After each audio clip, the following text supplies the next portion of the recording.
Hey guys, welcome back to another video. My name is Rhett, and this channel is designed to help people get sober and stay sober. And today I want to talk about something that I neglected for a long time, but it really helps. And that is, do you take time to yourself to check in and see how you're doing? It's so easy to get caught up in life and the day-to-day work, family, kids, spouse, whatever the case may be.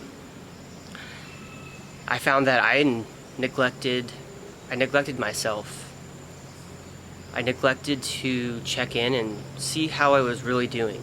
And not just on surface level. Today was a pretty good day, went to the gym, slept pretty good last night. Work was cool, but really see how I was doing, how I was feeling about where I was in life. It was easy for me to get caught up in, I'm not here yet in life, or this part of my life isn't going the way I would like it to, and just constantly striving for more happiness, more joy, more, whatever the case may be. But I found it important to recognize how far I had come, in the last month, and in the last 3 months, and in the last 6 months. How was I doing compared to how I was doing a year ago? And that's because I was always wanting more, never satisfied. And that's good and all, but it's important to see just how far you've come. I consider myself a pretty ambitious person, and I find ambition it's kind of a double-edged sword. And what I mean by that, it's it's so easy to get caught up in attaining and obtaining goals, but I wasn't really living life in the present moment. I was always living in the future or in the past.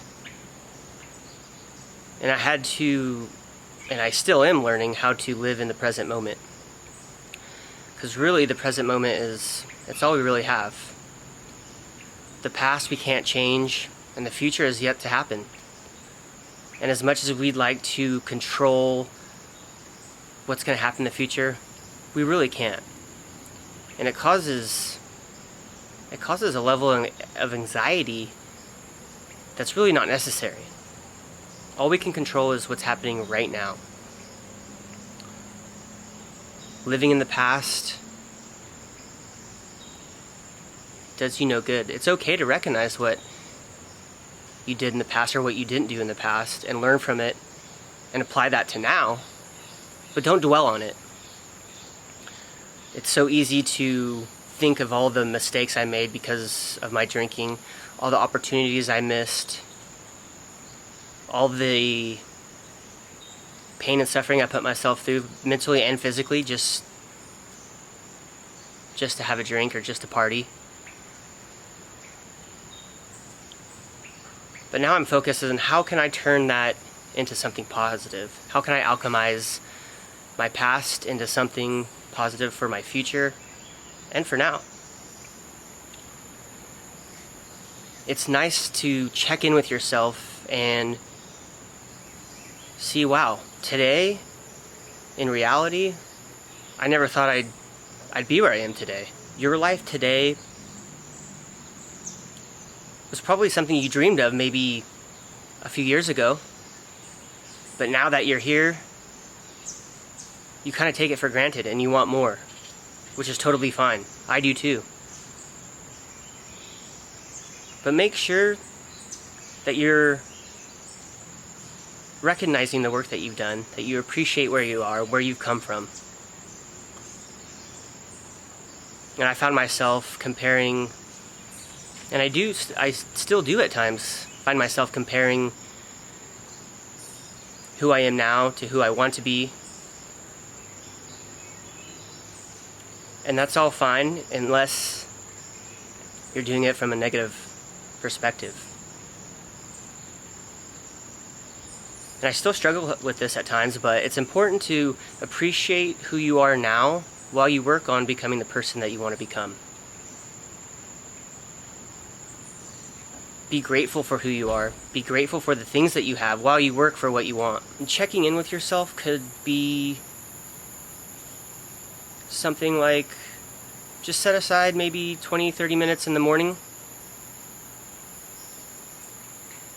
to really quiet your mind and check in, like, hey, how am I doing in this area of my life? How do I feel about this? Are you able to sit alone without any devices for 20-30 minutes? It's actually harder than you think. I struggle with it. Like, I find myself like wanting to check my phone, wanting to check my email. For what? Like, all that stuff can wait. It's just 20 to 30 minutes. Try it. I bet it's harder than you think.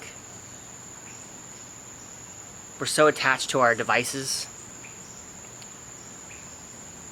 distractions, whatever the case may be. Are you able to be alone with yourself, be alone with your thoughts? Does that make you nervous? It can be a little scary. It certainly is for me. Checking in with yourself could just be a quick 5-minute check-in during your day.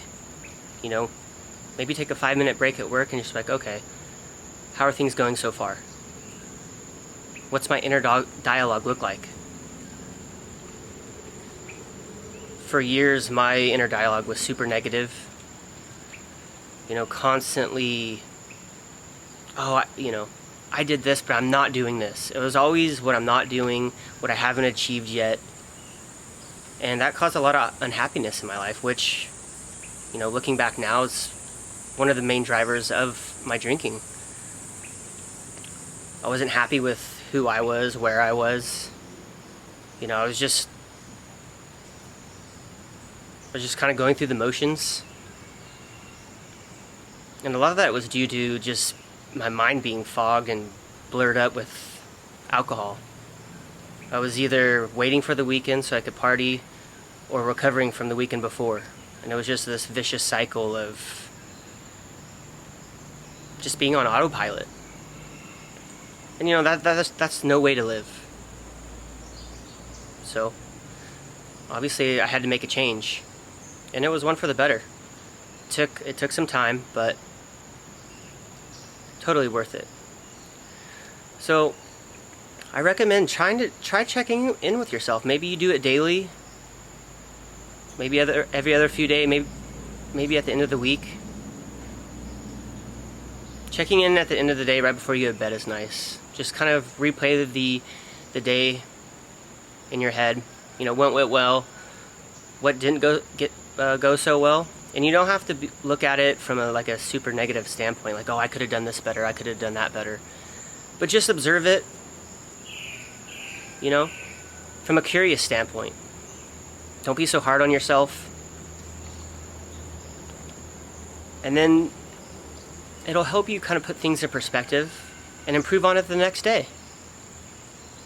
And if you do that consistently, you'll see that your mindset will start to shift from negative to positive. You know, you'll be thankful and grateful for what you have in life, and not always focused on what you don't have, comparing yourself to other people. I think this is a very important practice. It's simple in nature, you know, just check in with yourself. It's hard to do on a consistent basis, though, because you're probably not used to it. Getting in touch with yourself, getting in touch with your emotions, your feelings, your thoughts, processing them, and not processing them with alcohol or drowning them out with alcohol. Give it a try. Let me know in the comments how it goes. Appreciate you guys stopping by, and I'll see you on the next one.